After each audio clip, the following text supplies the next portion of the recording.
নমস্কার, welcome to শ্রেয়সীস kitchen. আমার আজকের রেসিপি কাতলা মাছের ঝোল। খুবই সাধারণ আলু দিয়ে কাতলা মাছের ঝোল রেসিপিটি আমি কিভাবে বানাই সেটাই আমি শেয়ার করছি। প্রথমেই আমি একটা প্লেটের মধ্যে কয়েকটা কাতলা মাছের পিস নিয়ে নিয়েছি।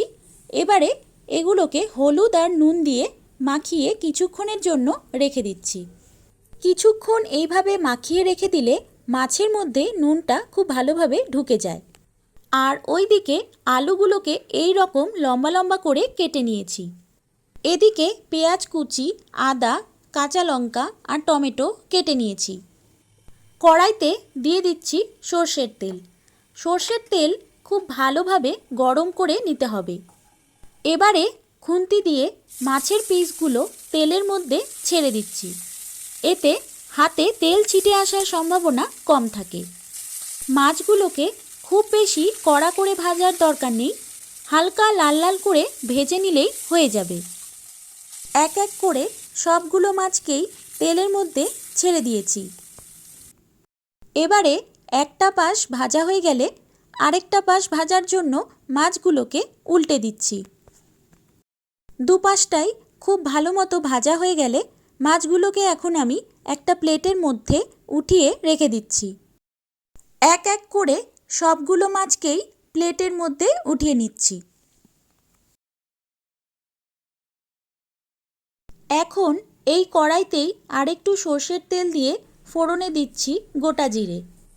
ফোড়ন দিয়েই এখন আমি দিয়ে দিচ্ছি পেঁয়াজ কুচি। পেঁয়াজটাকে হালকা লাল লাল করে ভেজে নিতে হবে। পেঁয়াজ ভাজা হয়ে গেলে এখন আমি এর মধ্যে কেটে রাখা আলুগুলো দিয়ে দিচ্ছি। এবারে আলুগুলোকে পেঁয়াজের সঙ্গে ভালোভাবে ভেজে নিচ্ছি। এর মধ্যে দিচ্ছি থেতো করে রাখা আদা, টমেটো কুচি আর চেরা কাঁচা লঙ্কা, সাথে নুন দিয়ে দিচ্ছি। নুন দিয়ে সব কিছুকে একসঙ্গে ভালোভাবে মিশিয়ে নিচ্ছি। এই সময় নুন দেওয়ায় আলুটা তাড়াতাড়ি সেদ্ধ হয়ে আসবে। অন্যদিকে গুঁড়ো মশলার একটা পেস্ট বানিয়ে নিচ্ছি। এখানে 1 চামচ হলুদ গুঁড়ো, 1 চামচ জিরে গুঁড়ো, 1 চামচ ধনে গুঁড়ো আর 1 চামচ কাশ্মীরি লঙ্কার গুঁড়ো দিয়ে জল দিয়ে গুলে একটা পেস্ট বানিয়ে নিচ্ছি। গুঁড়ো মশলা জল দিয়ে গুলে এইভাবে রান্নায় দিলে মশলা পুড়ে যাওয়ার সম্ভাবনা কম থাকে। এবারে এই মশলাটা দিয়ে দিচ্ছি। এখন মশলাটা খুব ভালোভাবে কষিয়ে নিতে হবে। গ্যাসের ফ্লেম হাইতে করে মশলাটাকে খুব ভালোভাবে কষিয়ে নিচ্ছি। ভালোভাবে কষানো হয়ে গেলে এখন আমি এর মধ্যে দিয়ে দিচ্ছি গরম জল। রান্নায় ঝোলের পরিমাণ যতটা হবে গরম জল সেই পরিমাণেই দিতে হবে। গরম জল দিয়ে কিছুক্ষণের জন্য ঢাকা দিয়ে আলু সেদ্ধ করতে দিচ্ছি। কিছুক্ষণ পর ঢাকাটা খুলে 1 চামচ নুন দিয়ে দিচ্ছি। নুনটা ভালোভাবে মিশিয়ে নিয়েই এখন আমি দিয়ে দিচ্ছি আধা চামচ চিনি। এবারে আমি এক এক করে মাছের পিসগুলো দিয়ে দিচ্ছি।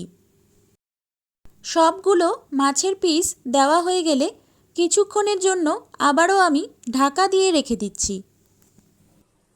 এবারে ঢাকা খুলে কিছুক্ষণ এইভাবে ফুটিয়ে নিলেই আমাদের কাতলা মাছের ঝোল রেসিপি একেবারে তৈরি। সাদা ভাতের সাথে এই রেসিপিটি খেতে ভীষণই ভালো লাগে। রেসিপিটি কেমন লাগলো আমাকে অবশ্যই কমেন্ট করে জানিও। ভালো লাগলে লাইক ও শেয়ার করে দিও। আর তোমরা যারা চ্যানেলে নতুন তারা চ্যানেলটাকে ফলো কিংবা সাবস্ক্রাইব করে দিও। আমার আজকের রেসিপি যদি ভালো লেগে থাকে তাহলে অবশ্যই বাড়িতে একবার তোমরা এইভাবে ট্রাই করো আর কেমন হয়েছে সেটা আমাকে কমেন্ট করে জানিও। আজকের মতো এইখানেই বিদায় নিচ্ছি। দেখা হচ্ছে পরের ভিডিওতে।